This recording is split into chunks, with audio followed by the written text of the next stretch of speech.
Alright guys, TacticalRab back again today. Haven't enjoyed your day so far, and yesterday there was certainly a bit of spice on the timeline regarding the auto sprint option, which is still in Call of Duty Black Ops Cold War as it was in Call of Duty Modern Warfare. Not too many people have been talking about it so far, but aBeZy and Crimsix had a fair bit of back and forth yesterday on whether this option should be a mechanic in the game right now, and how aBeZy isn't particularly well happy about it given how good his movement is in theory, he believes, compared to a guy like Crimsix who's well smoking him with this auto sprint option enabled. Certainly intrigued to hear your thoughts in the comment section below. Some drama and some spice on the timeline like this is always exciting to talk about. I'd like if you guys enjoy the video, subscribe if you are new as always, I'd greatly appreciate it. It really helps out the channel. Thank you very much indeed for doing that. Yesterday we talked about the update that Trek added to the game. As Cronut CD Lintel points out, well, Los Angeles Guerrillas and the New York Subliners were trying out streaks in scrims today, trying the artillery at 1200 score, the cruise missile at 1400 score. They also tried War Machine but decided it was too overpowered. But yeah, streaks making their way back into the competitive scene, given that it is now possible in custom games to change the way score streaks work back to a traditional format where it is, of course,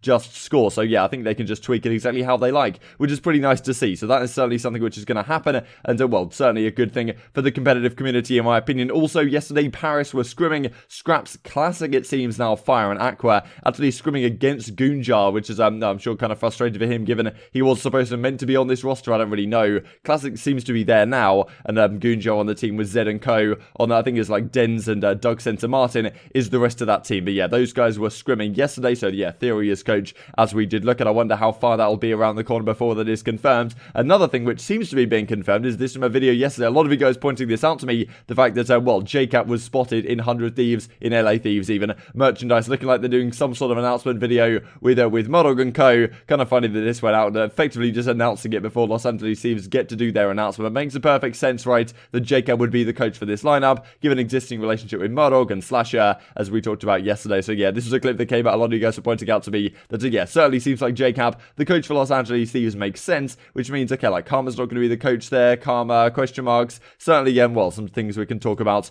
in the coming days. This is then what came out yesterday. So Crimsix tweets this out, at Simp, at aBeZy. So Crim and Co on the Dallas Empire was scrimming up against Atlanta FaZe, two of the strongest teams in the game right now, and he says, look, aBeZy went full Mad Dog mode after this kill, so they're playing here on Checkmate Hardpoint, and yeah, I'll just make this full screen so you guys can kind of see what's going on. But on the left-hand side here, you can see number 2 in Crimsix up in this top red tower, number, whatever it is, number 8 in aBeZy is trying to hit the long flank through the side, and as you can see, aBeZy comes to hit the challenge, and Crimsix just flies out of red and just absolutely destroys him right here, and we get his actual POV in a second. But this is initially what he tweeted out, which I thought was kind of entertaining. So okay, nice kill, nothing nothing super special about it, just kind of smoking these guys in the timeline just for a bit of fun, as Crimsix likes to do, and well, this is the rest of the thread. aBeZy says, I said, Crim doesn't even believe that was a real kill. I did not miss on my screen, kind of saying like it was an absolute complete joke. Crim's just completely hosted me or whatever the case may be. And as Crim comes back with, wait, that wasn't a fake kill at all. I had the height advantage, movement, camera, overall position advantage. I also didn't miss, not to mention the 74 U's lower bullet velocity on a crazy fast moving target. If anything, I had the advantage in that situation. So claiming everything was perfectly legit from his end. I think he was using the Krig actually, Crim's, and it's pretty interesting how the Krig works if you guys aren't aware right now. So it's a 5-shot kill to the body at any range, or a 6-shot like super long range, which pretty much doesn't matter for competitive, always a 5-shot, but if you hit a single headshot, it becomes a 4-shot kill. So certainly if you guys have been using the Krig and thinking it's not as good as some of these pros make it look, definitely try and mix a few headshots in there, and headshots honestly are pretty easy to hit in this game. The hitboxes seem to be pretty big, that's why the Krig is so good right now. But Crim flies out the window, gets like 1 headshot or something, drops that down to a 4-shot kill, means that his time to kill is very much up there with the AK-74U, and as he's saying, given the bullet velocity slower on the 74U than the Krig, yeah, Crim wins the gunfight. But it's a pretty special gunfight as we'll look at in a second. aBeZy says, look, you're a clown, you could do it too, etc., all this good stuff. And yeah, this is the clip from Crimsix's perspective, I suppose. I'll just put it on full screen as well. Kills one guy mid, and then just absolutely flies out of top red right here and takes out aBeZy with the jump shot. Pretty impressive kill from Crim, all things considered. However, aBeZy then came out and wasn't necessarily too happy with well, how this went down. So as RCD says, I'm not even kidding, he said, then nah, not even Crim thinks that is a real kill. But this is what aBeZy tweeted as a result. Thanks to Draculagd on the Reddit for pointing this out, or at least capturing this tweet, because aBeZy certainly does like to delete things. So yeah, if you guys see a tweet from aBeZy and you think it's kind of spicy, drop it in my DMs, because aBeZy, well, he loves hitting the old delete button on these. But this is what he says: cannot believe the auto sprint is allowed. You can literally do the Black Ops 4 slide cancel, which is obviously very strong. You could slide around the corner, change direction, then ADS, and effectively you slide cancelled. And it was very difficult to deal with when people were slide cancelling around corners in Black Ops 4. People really letting their stick do the movement for them, so you don't even have to press it down on your left trigger, you just straight up sprint, which is okay. And as Tatch comes back with, Slasher, the GA master, will take care of this. I'm watching Crim slide cancel faster than me, saying that, look, I'm going to be the best movement kid of the game or whatever, right up there with the shot season illies of the world. And so, you know, this guy Crimsix is absolutely smoking me in terms of movement because he's potentially using this auto sprint mechanic. It's not so clear from that clip that Crimsix had if he actually is using it, but well, it's certainly something which could be argued. Now, what's interesting to me is that this really hasn't been talked about as much as it was in Call of Duty Modern Warfare, right? In that game, you had auto single sprint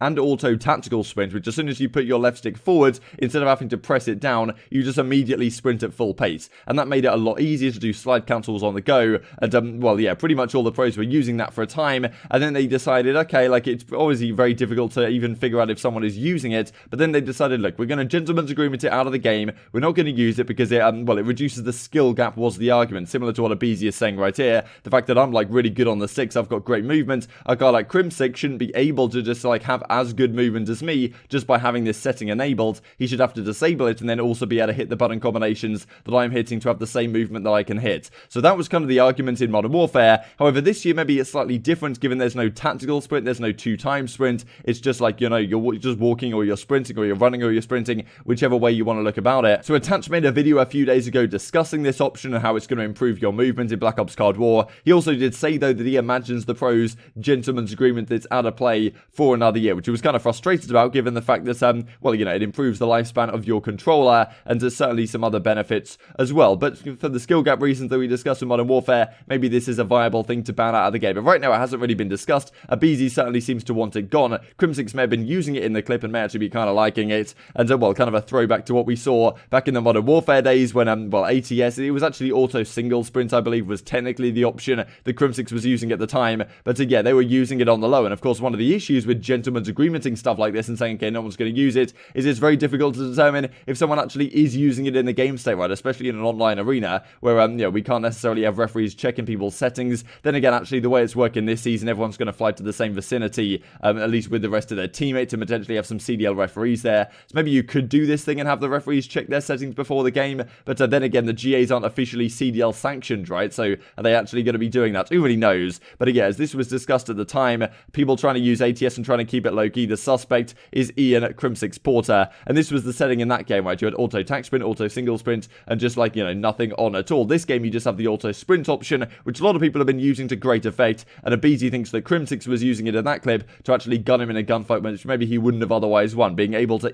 more easily slide cancel with that movement enabled than he would have been able to otherwise. Then he had to, you know, hit the sprint button twice or whatever to get off that ledge and then hit the same movement. Still certainly a movement which is possible to hit, but yeah, certainly a bit of back and forth. So I'm very intrigued to hear your thoughts in the comment section below. Do you think this should be enabled? Do you think it should be allowed? Are you guys using it personally? Were you actually aware it was in the game? Because personally, like, I wasn't really aware until I saw Attach's video a couple of days ago. Just to finish off the video, a couple of things then. So yesterday, Halo confirmed they're actually delaying Halo's release, Halo Infinite or whatever, to the fall of 2021. That's quite a long time away. Frosty as well, of course, after not getting his offer, his contract renewed on the Florida Mutineers, decided that he's going to stream in the, well, he's going to play in the Challenger side and also try and compete in Halo Infinite. But that is a while away now. And as Royal 2 says, the question is, what are we going to do with this extra downtime? Do not say Halo 5. And yeah, as Crone says, can you slide cancel? I've got it down pat, no egg. So yeah, definitely some Halo players potentially going to be coming over to the Call of Duty scene for this season, given that delays come into effect again. Also wanted to point this out, so this is pretty entertaining, where the Hoodie Org is winning tournaments. I saw this on Reddit as well yesterday, and Crimsix pointed out, this is kind of for the tweet that Hastro did a while ago, saying like, why are you supporting Hoodie Orgs?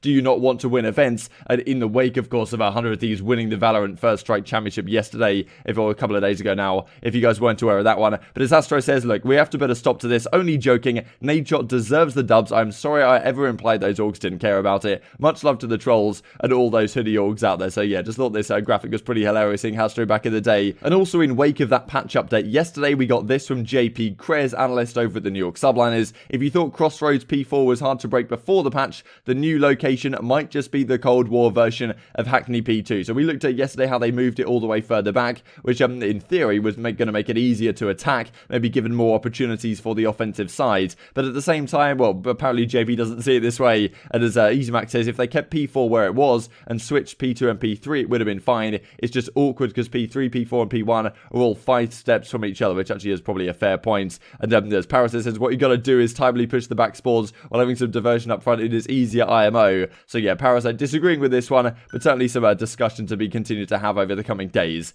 Intrigued to hear your thoughts on this in the comment section below. Like if you guys enjoyed the video, subscribe if you are new as always. I'd greatly appreciate it. If it really helps out the channel, thank you very much for doing that. Take care, and I will see you next time.